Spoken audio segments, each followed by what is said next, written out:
Let's take you to Borno State, where stakeholders believe involving individuals, communities, and organizations is the only way to address gender inequalities and gender-based violence. These views were expressed at a one-day workshop organized in Maiduguri as part of activity marking 16 days of activism. TVC News' Jessica Tafida reports.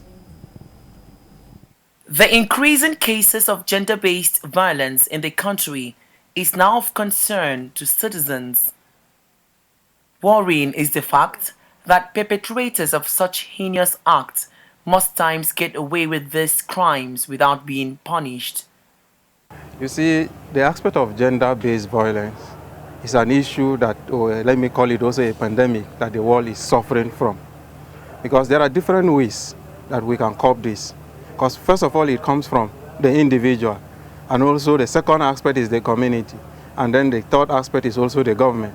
Because if individuals are being sensitized very well and they know it, and deep within them, they start again in their family by educating every child from the family, you discover that yes, the community will be a better community. It is why ambassadors of dialogue, climate and reintegration are bringing together human rights defenders to build their capacity on how best to tackle issues of sexual and gender-based violence. We recognize that human rights defenders across civil society and even within the government agencies play a critical role in addressing violence against women and girls.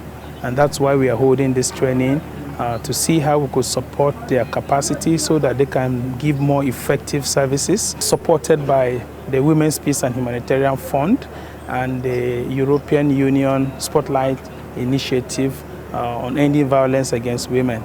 There are some women who go through violence that are so emotional, like their lives are sad. That's why we have women. We see women, instead of them to be glowing, some are gloomy, they are not happy. So now the reason for this training is for human rights defenders to go out there and defend the women more. Participants at the workshop are of the view that if victims get psychosocial support, they will overcome the fear of stigma. The culture of silence has been broken, or it's on the verge of getting broken completely.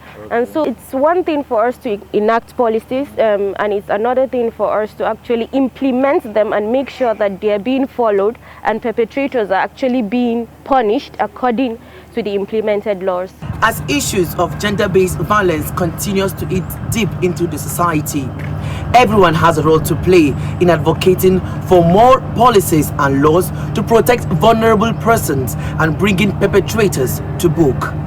Jessica Tafida, TVC News, Maiduguri.